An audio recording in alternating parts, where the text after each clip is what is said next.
হৃদয় মাঝে হঠাৎ তুমি সানা শেখ গল্পের ১২তম অংশ।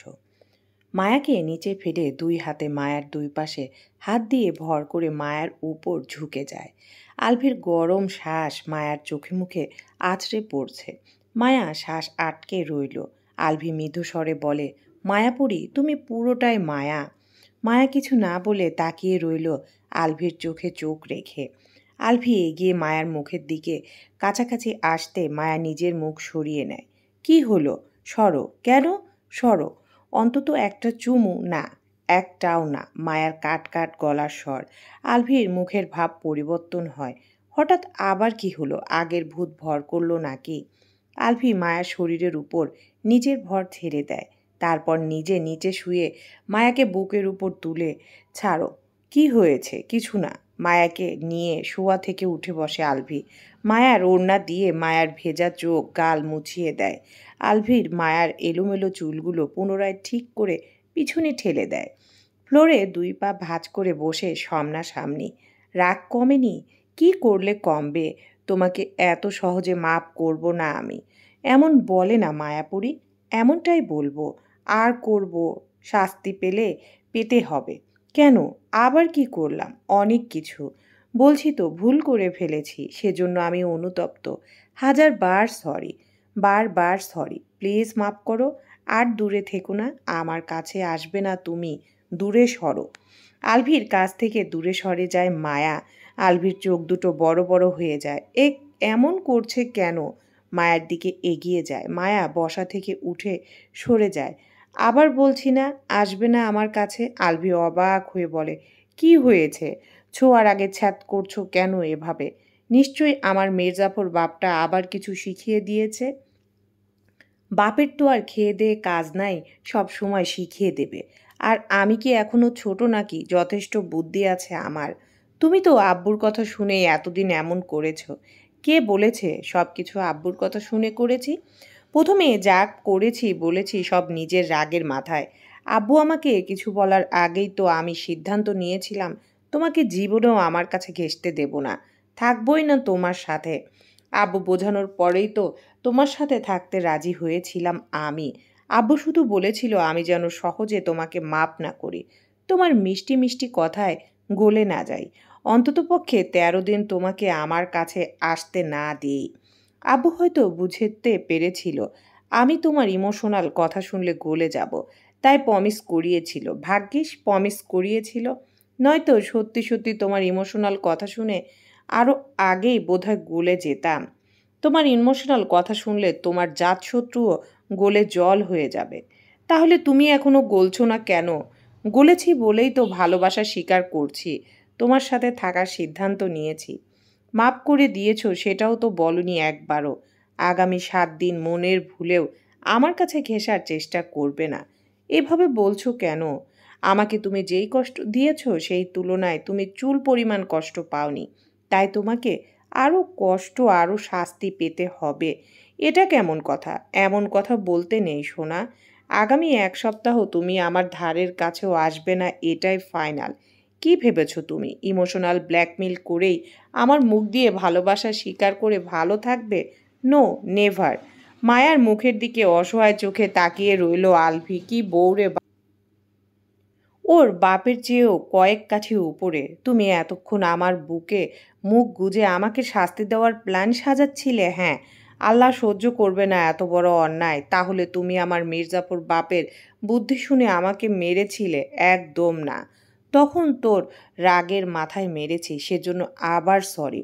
আমার কথা প্রথমে শুনলেই হতো, বউয়ের হাতে আর মার খেতে হতো না। কে জানতো আমার ভোলা ভালা বউটার এমন তেজ হয়ে গেছে। রাগের মাথায় যে জামাইকে ধরে মারবে সেটা তো বুঝতেই পারিনি। এখন তো বুঝতে পেরেছো। তুমি কি আবারও এমন কিছু করার চিন্তাভাবনা করছো নাকি? যদি করে থাকো তাহলে এখনই এই চিন্তাভাবনা মাথা থেকে ঝেড়ে ফেলো। জামাইকে ধরে মারা কিন্তু অনেক বড় গুনাহের কাজ। আল্লাহ কিন্তু পাপ দিবে তোমাকে। নিজের রুমে গিয়ে ঘুমিয়ে পড়ো, তোমাকে ছাড়া ঘুম আসবে না। তাহলে জেগে থাকো। বউয়ের এখন ঘুম পেয়েছে, যাও তুমি গিয়ে ঘুমাও। আলভি কিছু সময় মায়ার মুখের দিকে তাকিয়ে থাকে। জীবনে কি ভুলটাই না করেছে, এতদিন বউকে কাছে পেল না, এখন আবার পেয়েও পাচ্ছে না। কি কপাল! শুধু আজকের রাতটা আমার সাথে থাকো প্লিজ। No never. আজকের রাতটা যদি আমার সাথে থাকো তাহলে আগামী ১ সপ্তাহ আর জ্বালাবো না। আর যদি না থাকো তাহলে রোজ জ্বালাবো। এখন তুমি ভেবে দেখো কি করবে। মায়া কিছু সময় ভাবে, তারপর বলে, আজকের রাত তোমার সাথে থাকলে সত্যি সত্যি আগামী ১ সপ্তাহ জ্বালাবে না তো? একদম না। আচ্ছা ঠিক আছে, তাহলে চলো, বলে মায়ার হাত ধরে ডোরের দিকে পা বাড়ায়। মায়া শক্ত হয়ে দাঁড়িয়ে বলে, এই রুমেই থাকবো। ওহো, শ্বশুর বাড়িতে? কপাল কুঁচকে যায় মায়ার। এভাবে তাকাচ্ছ কেন? ড্রেস চেঞ্জ করে আসো। পাগলা কুত্তা কামড়াইছে আমারে। আমি ড্রেস চেঞ্জ করতে যাই আর তুমি ডোর লক করে শুয়ে পড়ো, তাই না? কোথাও যাচ্ছি না আমি। এগুলো চেঞ্জ করবে না? এগুলো পরে কিভাবে ঘুমাবে? আলভি কিছু না বলে হাতের ঘড়ি, গায়ের শার্ট খুলে ফেলে। মায়া তাকিয়ে তাকিয়ে চুপচাপ দেখে যায়। আলভি বেল্ট মাজা থেকে খুলে রেখে ওয়াশরুমে প্রবেশ করে। ফ্রেশ হয়ে এসে বেডে শুয়ে পড়ে। এভাবে ঘুমাবেও? মায়া কিছু না বলে নিজেও ফ্রেশ হয়ে আসে। বড় লাইট অফ করে দিয়ে ডিম লাইট অন করে। মায়া উঠে দুজনের মাঝখানে কোলবালিশ রেখে বলে, মনের ভুলেও বালিশের এই পাশে আসবা না। আলভি অবাক কণ্ঠে বলে, মানে কি? মাঝখানে এভাবে ভারত পাকিস্তানের বর্ডার দিচ্ছ কেন? চীন আর ভারতের বর্ডার এটা। এই বর্ডার কোনোভাবে ক্রস করা যাবে না। ক্রস করা পুরোপুরি নিষিদ্ধ। মানি না, মানব না। তাহলে রুমের বাইরে চলে যাও। এত বড় বিশ্বাসঘাতকতা! একসাথে থাকতে চেয়ে এখন মাঝখানে বর্ডার তুলে দিয়েছ। এটা বিশ্বাসঘাতকতা না? আমি একবারও বলেছি আমি তোমার সাথে চিপকে ঘুমাবো? তাই বলে এমন করবে? হ্যাঁ, তাহলে আর এই রুমে কি করছি? নিজের রুমেই তো ঘুমাতে পারতাম। চলে যাও নিজের রুমে। অন্তত জড়িয়ে ধরে ঘুমাতে দাও। একদম না। চুপচাপ ঘুমাও আর আমাকেও ঘুমাতে দাও। আর এই বর্ডার ক্রস করলে সোজা রুমের বাইরে বের করে দেব। শুয়ে পড়ে মায়া। আলভি বসে মায়ার দিকে তাকিয়ে রইল। কোন দেশের সরকারও বোধহয় এত কড়া নির্দেশ জারি করেনি নিজেদের দেশের বর্ডারে, যে বর্ডার ক্রস করলে সোজা রুমের বাইরে বাহির করে দিবে। কি হুমকি রে বাবা! ওর বউয়ের কাছে তো ও কিছুই না। আলভি নিজেও শুয়ে পড়ে চিত হয়ে। কিছু সময় চুপচাপ শুয়ে থাকে। মায়ার সারা শব্দ পাওয়া যাচ্ছে না। এইটুকু সময়ের মধ্যে ঘুমিয়ে গেল। ঘাড় ঘুরিয়ে মায়ের দিকে তাকায়, আবার সিলিংয়ের দিকে তাকায়, তারপর গলা ছেড়ে গান গায়। পাখি আমার পাষাণ রে, বোঝে না মনের ব্যথা রে, মাঝখানে বর্ডার দিয়া ঘুমাইছে। গান বন্ধ করে আলভি তাকায় মায়ার দিকে। মায়া চুপচাপ শুয়ে আছে। ঘুমিয়ে পড়েছে কি না বুঝতে পারছে না। আবার সিলিংয়ের দিকে তাকিয়ে গান গাইতে শুরু করে। পাখি আমার পাষাণ রে, বোঝে না মনের ব্যথা রে, মাঝখানে বর্ডার দিয়ে ঘুমাইছে রে। পাষাণ পাখি রে, মাঝখানে বর্ডার দিয়ে ঘুমাইছে। আলভি শোয়া থেকে উঠে বসে। মায়া রানী। মায়া রাগী স্বরে বলে, মাঝরাতে এভাবে চেঁচাচ্ছ কেন? ঘুমাতে দিয়েছি তো, ভালো লাগছে না? বের হও, আমার রুম থেকে বের হও তাড়াতাড়ি। মায়াপুরী একটু জড়িয়ে ধরে শুরু হয়ে গেছে ইমোশনাল কথা। ইমোশনাল কথা কখন বললাম? তোমার গলার স্বরটাই তো পুরো ইমোশনাল হয়ে গেছে। এখন চুপ করে থাকো, কোনো কথা বলবে না। বেশি কথা বললে বের করে দেব। এভাবে ব্ল্যাকমেল করো কেন বারবার? ব্ল্যাকমেল আমি করছি? কথায় কথায় রুম থেকে বের করে দেওয়ার হুমকি দিচ্ছ। আমাকে ঘুমাতে দিবে কি না একটু জড়িয়ে ধরতে দাও, তাহলে আর একটা কথাও বলবো না। মাঝখান থেকে এই কোলবালিশটা সরিয়ে পাশে রেখে দেয় মায়া। আলভির হাত টেনে লম্বা করে হাতের উপর মাথা রেখে শুয়ে পড়ে। আলভি খুশি হয়ে 2 পা দিয়ে পেঁচিয়ে ধরে মায়ার 2 পা। হাত দিয়ে শক্ত করে বুকে চেপে ধরে বলে, আহ শান্তি লাগছে এখন। মায়া চুপ হয়ে শুয়ে রইল। আলভির বাহু বান্ধনে আবদ্ধ হয়ে দুজনের হার্টবিট বেড়ে গেছে। বুকের ভিতর কম্পন সৃষ্টি হয়েছে। দুজনের শব্দ দুজনেই শুনতে পাচ্ছে স্পষ্ট। অদ্ভুত অনুভূতি। আলভি নিজের বন্ধন আরও একটু শক্ত করে। পারলে বোধহয় মায়াকে বুকের ভিতরে পুরে নিত এখনই। সকাল 8টা নাগাদ ঘুম ভেঙে যায় মায়ার। আলভির শক্ত বাহু বন্ধনে এখনো আবদ্ধ হয়ে আছে। আলভি গভীর ঘুমে মগ্ন। ভারী শ্বাস ফেলছে। ধীর গতিতে ছুটে চলেছে হৃদস্পন্দন। আলভির মুখের দিকে তাকায় মায়া। ডিম লাইটের আবছা আলোয় আলভির চেহারা দেখতে পায়। হাত বাড়িয়ে আলভির এলোমেলো চুলগুলো পেছনের দিকে ঠেলে দেয়। তবে সাথে সাথে আবার চুলগুলো কপাল ঢেকে ফেলে। বাড়িয়ে রাখা হাতটা গুটিয়ে নেয় মায়া। আলভির বাহুবন্ধন থেকে মুক্ত হওয়ার জন্য আলভির হাত সরিয়ে দিয়ে সরে আসার চেষ্টা করে। মায়ার নড়াচড়ায় ঘুম ভেঙে যায় আলভির। মায়াকে আরও একটু শক্ত করে জড়িয়ে ধরে ঘুম জড়ানো গলায় বলে, এমন করছো কেন? চুপচাপ ঘুমাও, রাত ফুরিয়ে যাবে আবার। রাত ফুরিয়ে গেছে, ছাড়ো এখন আমাকে, আর নিজের রুমে যাও। এত দ্রুত রাত ফুরিয়ে গেল? একটু আগেই না ঘুমালাম। চোখ বন্ধ রেখে কথাগুলো বলে আলভি। চোখ মেলে তাকাও, দেখো সকাল হয়ে গেছে। হোক, আমাকে ছাড়ো, আর একটু থাকো প্লিজ। আগামী 1 সপ্তাহ তো ধারের কাছেও আসতে দেবে না বললে। মায়া কিছু না বলে আলভির হাত সরিয়ে দেওয়ার চেষ্টা করে। অভদ্র ব্যাটা, কি শক্ত করেই না ধরেছে। এখন আগামী 1 সপ্তাহ বোধহয় এভাবে জড়িয়ে ধরেই শুয়ে পার করবে। সারা রাত 1 মিনিটের জন্যও নিজের কাছ থেকে আলাদা করেনি মায়াকে। পুরো রাত জড়িয়ে ধরে শুয়েছিল। রাতে তোমার কথা শুনেছি আমি, এখন আমার কথা না শুনলে তোমার কপালে শনি আছে বলে রাখলাম। আলভি চোখ মেলে তাকায়, বার কয়েক চোখ ঝামটা দিয়ে বলে, বউরা এমন হয়, কথায় কথায় জামাইকে ভয় দেখায়। ভয় দেখালাম কখন? মাত্রই তো। ছাড়বে নাকি? আলভি না বলে মায়াকে চেপে ধরে বুকের মাঝে। ধস্তাধস্তি থেকে মুক্ত হতে পারে না, মায়াও কম কিসে। আলভির উন্মুক্ত বুকে কামড় দিয়ে ধরে। আলভি নিজের বুকের দিকে তাকায়, তারপর আফসোসের সুরে বলে, অন্যের বউরা তাদের বরকে সকালে ঘুম থেকে উঠে চুমু খায়, আর আমার বউ কামড় দেয়। আফসোস। মায়া মুখ তুলে তাকিয়ে বলে, প্রত্যেক দিন সকালে 10টা করে কামড় খাবে, আমি তাতেও রাজি আছি। অন্তত তোমার ছোঁয়া তো পাওয়া যাবে। মায়া বিছানা থেকে নেমে দাঁড়ায়, ওয়াশরুমের দিকে এগিয়ে বলে ওঠে, নিজের রুমে যাও। আলভি কিছু না বলে উপুর হয়ে শুয়ে পড়ে। শেষ রাতের দিকে ঘুমিয়েছিল, এখন আরও ঘুমের প্রয়োজন। মায়া ফ্রেশ হয়ে ওয়াশরুম থেকে বেরিয়ে আসে। মায়া বেডের দিকে তাকিয়ে দেখে আলভি এখনও ওর রুমেই রয়েছে। বিড়বিড় করতে করতে রুমের বড় লাইট অন করে ডিম লাইট অফ করে দেয়। উন্মুক্ত গায়ে উপর হয়ে ঘুমিয়ে পড়েছে আবার।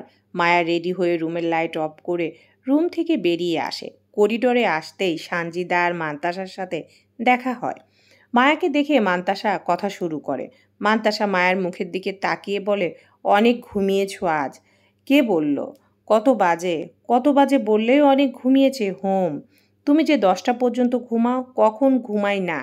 আমি কি তাহলে মিথ্যা বলছি? হ্যাঁ, চাচা ভাতিজি মিলে যে 10টা থেকে 12টা পর্যন্ত ঘুমাও, তখন কিছু না। আজকে আমি 8টা পর্যন্ত ঘুমিয়েছি বলে দোষ হয়ে গেছে?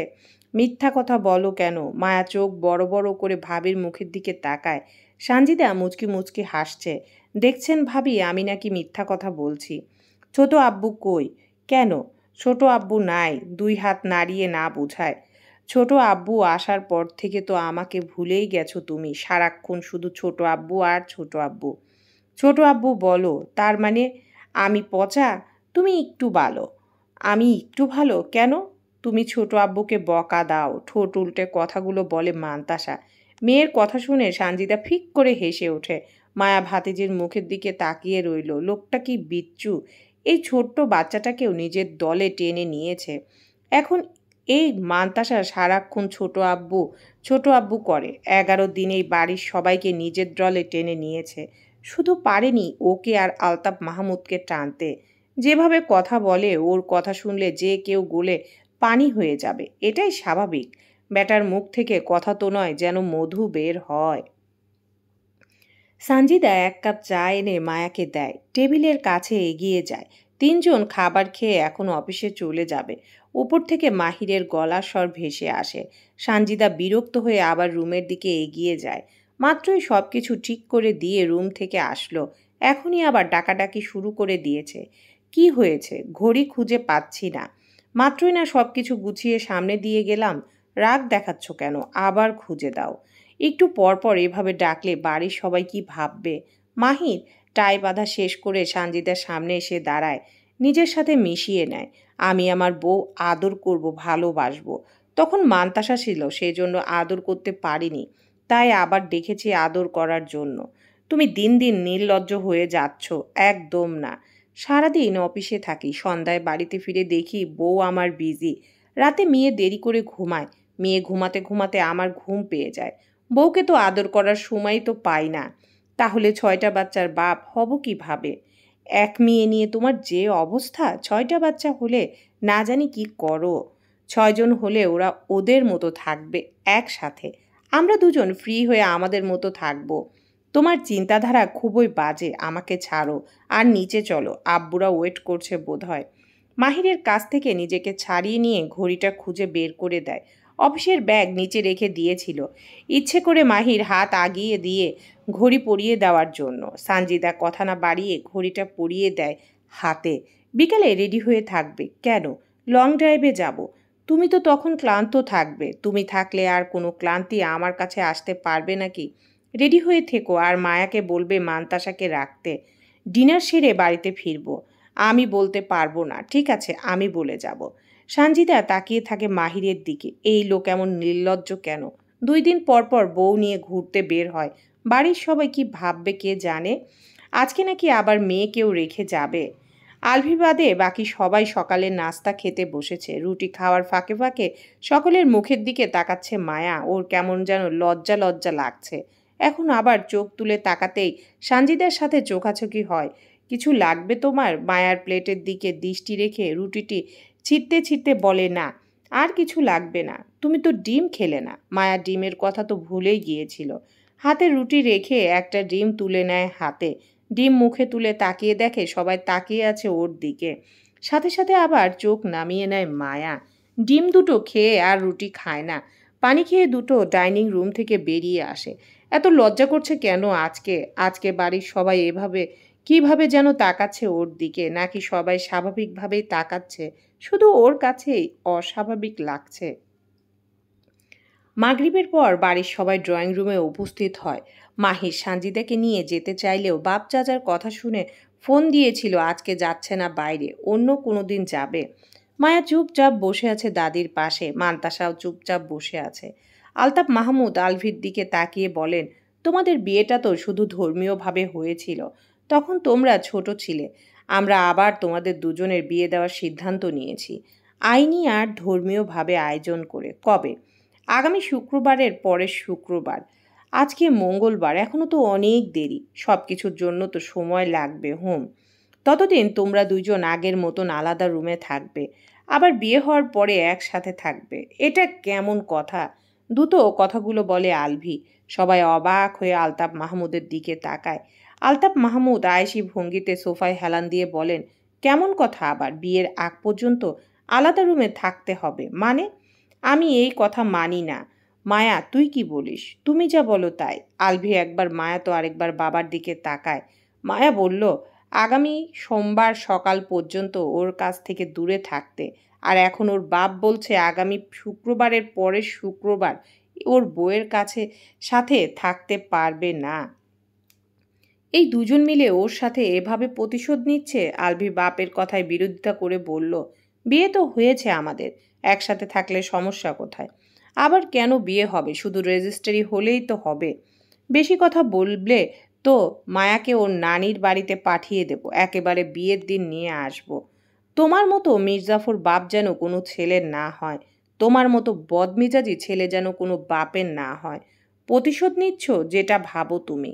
আচ্ছা, সমস্যা নেই। আলতাফ মাহমুদ বড় ভাই আর বড় ছেলের সাথে কথা বলতে শুরু করেন। আলভি মায়ার দিকে তাকায়। আলভির মুখের এক্সপ্রেশন দেখে মায়া মুচকি মুচকি হাসছে। আলভি মনে মনে বলে, খুব হাসি পাচ্ছে না? হেসে নাও, সময় আমারও আসবে, তখন দেখাবো মজা। সকলের মধ্যে আলোচনা শুরু হয়। আলভি মান্তাসার সাথে খেলছে আর একটু পর পর মায়ার দিকে তাকাচ্ছে। মায়াও তাকাচ্ছে ওর দিকে। সকালের পর থেকে একটা বারের জন্যেও মায়াকে দেখতে পারেনি। বাবা আর বউ মিলে কি যে শুরু করেছে ওর সাথে। রাতের খাবার খেতে খেতে 11টা বেজে যায়। সকলের খাওয়া শেষ হলে আলভি সোফায় এসে বসে। আলতাফ মাহমুদ নিজের রুমের দিকে এগিয়ে যান। বাকি সবাই আস্তে আস্তে নিজেদের রুমের দিকে এগিয়ে যান। ডাইনিং রুমে এখন শুধু ঐশী, রহমান, মেহবুবা মেহের আর মেইড মায়া রয়েছে। মেহবুবা মেহের মেড মায়াকে রুমে পাঠিয়ে দেন। খাবারগুলো ফ্রিজে তুলে রাখেন। ঐশী রহমান এঁটো প্লেট বাটি গুছিয়ে ধুয়ে রাখেন। সর্বশেষে ঐশী রহমান নিজের রুমের দিকে এগিয়ে যেতে নিলে পিছু ডাকে আলভি, কিছু বলবে? অনেকগুলো বছর তোমার কাছ থেকে দূরে ছিলাম, তাই আজকে আমি তোমার সাথে ঘুমাবো। ঐশী রহমান অবাক হয়ে ছেলের মুখের দিকে তাকান। এভাবে তাকাচ্ছ কেন? তুমি আমাদের সাথে ঘুমাবে? না, তুমি আমার সাথে ঘুমাবে আমার রুমে, চলো এখন। বলে মায়ের হাত ধরে টেনে নিজের রুমের দিকে এগিয়ে যায়। ঐশী রহমান নিজেও আর কিছু বলে না, ছেলের সাথে এগিয়ে যান। আলভি মনে মনে বিশ্বজয়ের হাসি হাসে। ওর বউকে ওর কাছ থেকে দূরে সরিয়ে নিয়েছে না, এবার ওর বাপের বউকে বাপের কাছ থেকে সরিয়ে নিল। ওর বিয়ের আগে আর ওর বউ পাচ্ছে না আলতাফ মাহমুদ। বুড়ো বয়সে বউ ছাড়া থাকতে কেমন লাগে বুঝুক এখন। রুমে এসে ডোর লক করে দেয় আলভি। ঐশী রহমান বেডের উপর বসে। আলভি বেডের উপর থেকে ফোন তুলে হাতে তুলে নেয়। আলতাফ মাহমুদের নাম্বার খুঁজে বের করে মেসেজ পাঠায়। ঐশী রহমানের জন্য অপেক্ষা করছিলেন আলতাফ মাহমুদ? ঐশী রহমানের জন্য অপেক্ষা না করে ঘুমিয়ে পড়ুন। আগামী শুক্রবারের পরের শুক্রবার সকালে বউ ফেরত পাবেন। ততদিন আম্মু আমার সাথে থাকবে আমার রুমে। রিল্যাক্স মুডে ঘুমিয়ে পড়ুন। Good night. ছেলের মেসেজ দেখে হতভম্ব আলতাফ মাহমুদ। এই ছেলে বলে কি?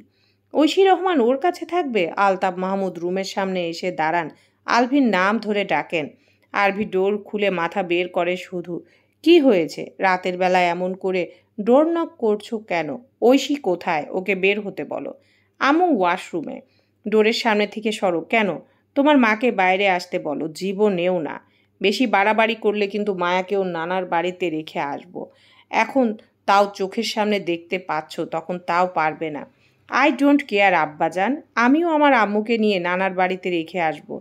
একেবারে আমার বিয়ের দিন নিয়ে আসব। তুমি রিভেঞ্জ নিচ্ছ? যা ভাবো তুমি। বলেই ডোর বন্ধ করে দেয় আলতাফ মাহমুদের মুখের উপর। তারপর চাবি এনে চাবি দিয়ে ডোর লক করে দেয়। বলা তো যায় না, ও ঘুমিয়ে পড়লে ওর মা যদি রুম থেকে বেরিয়ে যায়। কোনো রিস্ক নেবে না আলভি। প্রতিশোধ কি শুধু আলতাফ মাহমুদ নিতে জানে নাকি? আলভিও প্রতিশোধ নিতে জানে। প্রতিশোধ হবে সমান সমান। আলতাফ মাহমুদ হা করে বন্ধ ডোরের দিকে তাকিয়ে থাকেন কিছু সময়। তারপর বিড়বিড় করে বলেন, ব্যাপারটা এমন হয়ে গেল না? আমার ছাও, আমাকেই ধরে খাও।